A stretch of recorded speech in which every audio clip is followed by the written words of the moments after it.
اس بات کو بھی ذہن میں رکھنا چاہیے کہ رسول پاک صلی اللہ علیہ وسلم نے جو سنت اور جو طریقہ ہمیں دیا ہے، کہیں شیطان ہمیں بہکانے نہ لگ جائے اور ہمیں رستے سے اتار نہ دے، اس بات کا بڑا زیادہ اہتمام۔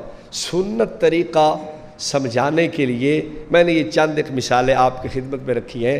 اب ایک بات عرض کرتا ہوں، ایک ان کا بہت بڑا مفتی ہے، اس نے ایک کتاب لکھی ہے جال حق، اس میں اس نے ایک چیلنج کیا ہے، کہتا ہے میں دنیا کے وہابیوں کو چیلنج کرتا ہوں، دنیا جہان کے وہابیوں کو میرا چیلنج ہے کہ کوئی ایسی سنت اور بدعت کی تعریف کرو جس سے تمہارا مسلک بچ جائے اور ہمارا مسلک زد میں آئے۔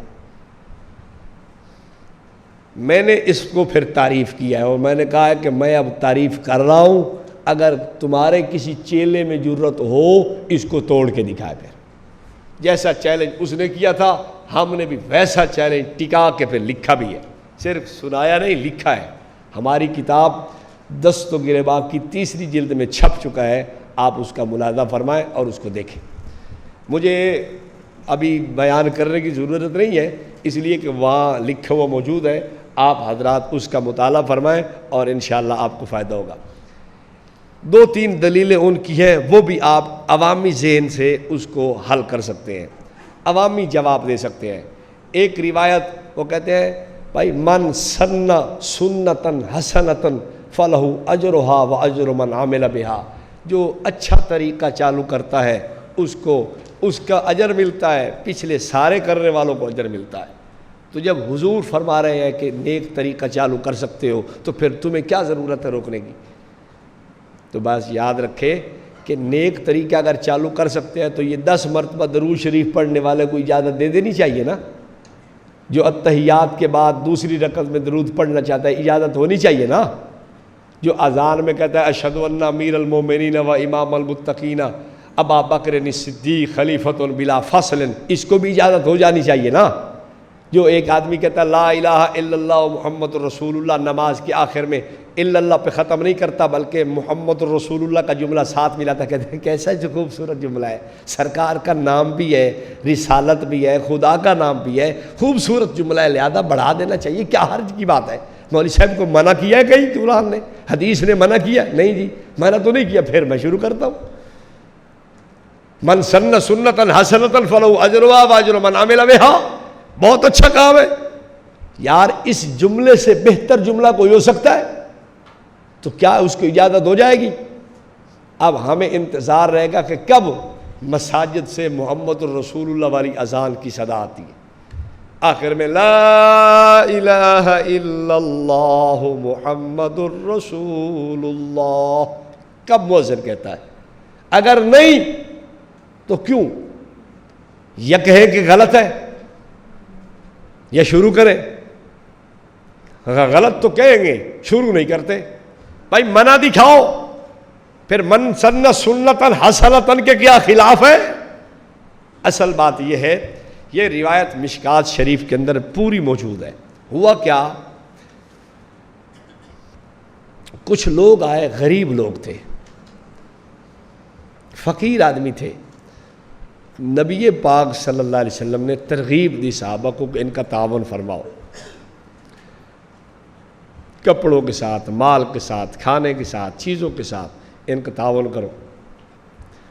تو سرکار نے جب ترغیب دی تو ترغیب میں ہی یہ جملہ فرمایا، من سن سنتا حسنتا فلہ اجرھا واجر من عمل بہا۔ اس سے پتہ چلتا ہے کہ آپ صلی اللہ علیہ وسلم کے ارشاد گرامی کا مقصود یہاں یہ تھا کہ جو ان کو دینے میں پہل کرے گا اس کو اجر زیادہ ملے گا۔ دوسری بات یہ ہے کہ اس سے مراد مجتہدین ہے، مجتہدین جو قرآن و سنت کی روشنی میں اعمال، افکار، چیزوں کا استنباط کرتے ہیں، یہ ان کے لیے اجر کی وعید ہے، اجر کی نوید ہے، نہ کہ ہر آدمی کے لیے کہ جو للو پنجو اٹھ گئے ہیں میں شریعت کا بہت بڑا ٹھیکیدار ہوں، کچھ میرے بھی پیچھے لگ جاؤ۔ اب آپ اگر خود اندازہ لگائیں، ہر آدمی کو کھلی چھٹی ہو تو دین کا تو نقشہ ہی بدل جائے گا۔ ہر آدمی مختلف کوئی چیز یہاں سے یاد کر رہا ہے، کوئی وہاں سے، کوئی میڈ ان جناب جی فیصل آباد ہے، کوئی جھنگ ہے، کوئی سرگودا ہے، کوئی لاہور ہے، کوئی چیچو کی ملیا ہے. تو اس طرح تو اجازت نہیں ہو سکتی. ایک روایت پیش کی جاتی ہے ما رأى المسلمون حسنا فهو عند اللہ حسن، کہ جو چیز اللہ بندہ اچھا سمجھ لے، قوم اچھی سمجھ لے، مسلمان اچھا سمجھ لے، یہ اللہ کے نزدیک بھی اچھی ہے.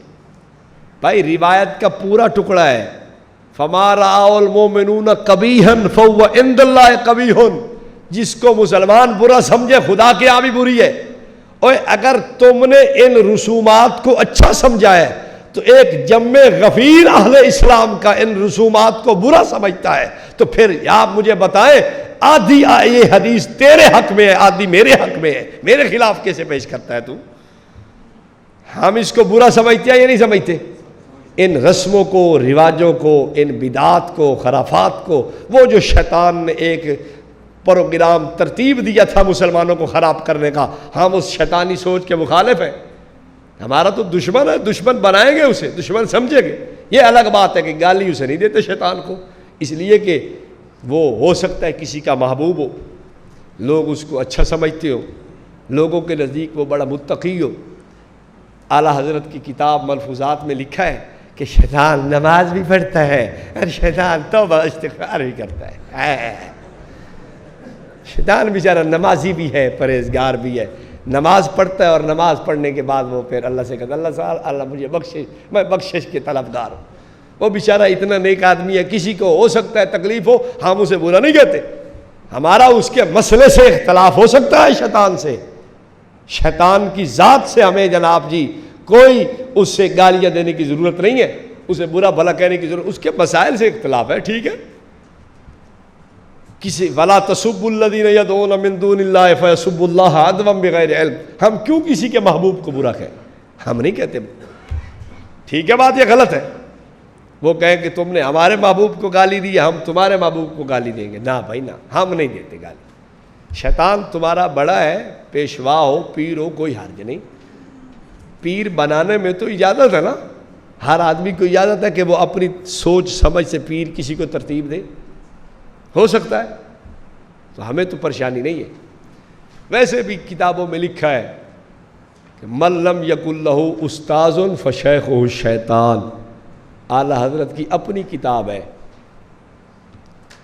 بیعت و خلافت کی قسمیں یا بیعت و خلافت کے احکام، البیعۃ نقاء الصلافہ فی البیعۃ والخلافہ. یہ رسالہ اس میں لکھا ہوا ہے من لم یکن لہ استاذ فامامہ الشیطان، جس کا استاذ نہ ہو اس کا امام کون ہوتا ہے؟ شیطان ہوتا ہے. اور اعلیٰ حضرت خود فرماتے ہیں کہ میرا اس فن میں کوئی استاد نہیں ہے. تو اب ہم کسی کے محبوب کو برا نہیں کہتے. ایسے کوئی خواہ مخواہ کا ہمارے ساتھ جھگڑے کہ تم نہیں، نہ بھائی نہ، ہمارا جھگڑا نہیں ہے. ہم تو شیطان کے افکار کے مخالف ہیں. شیطان سے ہمیں جناب جی کوئی گالم گلوچ ہمیں دینے کی کوئی ضرورت نہیں. بات سمجھ آئیے؟ تو ہاں جی، ہاں ما رأى المسلمون حسنا فهو عند اللہ حسن. اب ہم ان سے پوچھتے ہیں کہ ہمیں یہ بتائیں کہ اگلا جملہ بھی تو کھڑا ہے کہ ما رأى المؤمنون قبیحا فهو عند اللہ قبیح، جس کو مسلمان برا سمجھے وہ اللہ کے ہاں بھی برا ہے. تو ہم سب مسلمان ان رسومات، بدعات، خرافات کو کیا سمجھتے ہیں؟ برا سمجھتے ہیں. چونکہ شیطان نے پروگرام سوچا تھا، ہم وہ شیطانی سوچ کو اچھا نہیں سمجھتے. اب آدھی روایت ہمارے حق میں، آدھی تمہارے حق میں، اب کیا کرو گے؟ بات سمجھ آئی؟ لیکن تمہارے اپنے گھر میں بھی مسئلہ بنے گا اس آدھی کا. وہ کیسے؟ اب بعض لوگ مساجد میں ٹی وی لگائے پھر رہے ہیں. یہ جو دعوت اسلامی والے بھائی ہیں نا ہمارے، انہوں نے مساجد میں ٹی وی لگائے ہوئے ہیں. کیوں؟ بھائی دعوت اسلامی کی جو نشریات آتی ہے نا، بس وہ وہیں ساری چالو کی جائے، اور اس کو ہر کوئی بیٹھ کے وہ جو اب زائرین ہوں گے یا معتکفین ہوں گے، معتکفین کو اب نئے نئے کیا ہم ہر آدمی معلم بن کے بیٹھے، بس ادھر سے ٹی وی چلاؤ اور سارے معتکفین بس ٹی وی دیکھتے رہے اور اپنا روزہ پکا کرتے رہے. روزہ بھی تو پکا کرنا ہے نا، روزہ بھی پکا رہے گا اور فائدہ بھی ہو جائے گا، دعوت اسلامی کے شیوخ بھی نظر آئیں گے۔ اب وہ اس کو اچھا سمجھتے ہیں اور باقی لوگ ان کے گھر کے وہ کیا سمجھتے ہیں، اسے برا سمجھتے ہیں۔ میں نے کہا ما رأى المؤمنون حسنا فهو عند الله حسن، کہاں گیا؟ ایک پورا طبقہ تمہارا اسی روایت کی بنیاد پہ اس کو اچھا سمجھے کھڑا ہے، تم کس بنیاد پہ غلط سمجھتے ہو؟ تو پھر یہ روایت اور آدھی تمہارے اندر تقسیم ہو گئی۔ اگر آپ یوں ٹوچ لگاتے رہیں تھوڑے تھوڑے بیٹھ کے تو بالکل 5-10 افراد ہی باقی بچیں گے جا کے، جو وہ اس روایت کو لیے کھڑے ہوں گے، ورنہ باقی سارے مخالف۔ ایک آدمی نے کہا کہ میرا بندر بہت بڑا ہے، اس کی 50 فٹ تقریباً دم ہوگی۔ دوسرے نے کہا خدا کا نام جھوٹ بولتا ہے، شرم کر یار کچھ تو۔ اس نے کہا نہیں 50 نہیں تو 40 فٹ تو ضروری ہو بڑی۔ انہوں نے پھر کہا بھائی شرم کر۔ اس نے کہا نہیں اگر 40 نہیں ہے نا تو 30 فٹ تو کہیں گے ہی نہیں ہے۔ انہوں نے پھر کہا نہیں اگر 30 بھی نہیں ہوگی نا، اس نے کہا 20 تو پھر پکی ہے۔ انہوں نے کہا یار، اس نے کہا بھائی بات سنو، تم مانو یا نہ مانو تمہاری مرضی، لیکن تمہاری وجہ سے میں اپنے بندر کو کم نہیں کر سکتا، مانو تمہاری مرضی نہ مانو تمہاری مرضی۔ ان کو جب آپ دیکھتے رہے تھوڑا تھوڑا چیک کرتے رہے تو یہ بچتے بچتے وہ 5-10 افراد بچیں گے پیچھے، جو ما رأى المؤمنون حسنا فهو عند الله حسن۔ بھائی اس روایت کو اگر یوں چھوڑ دیا جائے، ہر آدمی اپنی دلیل بنائے گا۔ بعض ان کے افراد وہ ہیں جو اور مختلف قسم کی رسومات کرتے ہیں۔ آپ درباروں پہ چلے جائیں، ڈھول بج رہا ہے، اور کس بنیاد پہ بجاتے ہو؟ ما رأى المؤمنون حسنا فهو عند الله حسن۔ اور قبروں پہ سجدے کرتے ہو، ہاں کیا دلیل ہے؟ ما رأى المؤمنون حسنا فهو عند الله حسن۔ اور یہ جلوس میں خرافات کیوں ہیں؟ ما رأى المؤمنون حسنا فهو عند الله حسن۔ ہر برے کام پہ ان لوگوں نے روایت کو فٹ کیا ہوا ہے، تو اگر آپ چیک کرتے چلے جائیں چند افراد پیچھے بچیں گے۔ صحیح کہہ رہا ہوں؟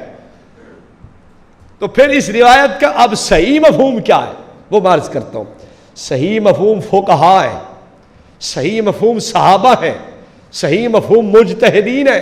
اور مجتہدین قرآن و سنت سے جس عمل کو مستنبط کریں وہ اللہ کے ہاں ٹھیک ہوگا، بلا خوف و خطر اس پہ عمل کرو، اس لیے کہ مجتہدین نے تحقیق سے اس عمل کو نکالا ہے، یہ اللہ کے ہاں بھی اجر و ثواب دینے والا عمل ہے۔ صحابہ مراد ہے اس سے، صحابہ کی جمعیت، صحابہ کی جماعت، جس کام کو اچھا سمجھے وہ اچھا ہے، جس کو برا سمجھے وہ برا ہے۔ تو روایات کا مفہوم یہ ہے۔ ایک آدمی مجھے کہنے لگا بھائی یہ جو نعمت البدع ہے اس کے متعلق بھی تو کوئی بات ہونی چاہیے۔ میں نے کہا وقت پورا ہو گیا ہے، انشاءاللہ پھر زندگی رہی تو پھر اس پہ بات کریں گے، نعمت البدع، کہ بدعت اچھی بھی ہوتی ہے یا بدعت صرف بری ہوتی ہے۔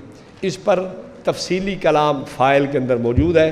استاد ذیل مکرم متکلم اسلام حضرت مولانا محمد الیاس گمل صاحب حافظہ اللہ وزید مجدہم و فضلہم و شرفہم و کرمہم، ان کی اس فائل میں تفصیلی طور پر ان باتوں کو لکھا گیا ہے۔ یہ فائل ضرور لیں اور اس کو پڑھیں، انشاءاللہ آپ کو بڑا فائدہ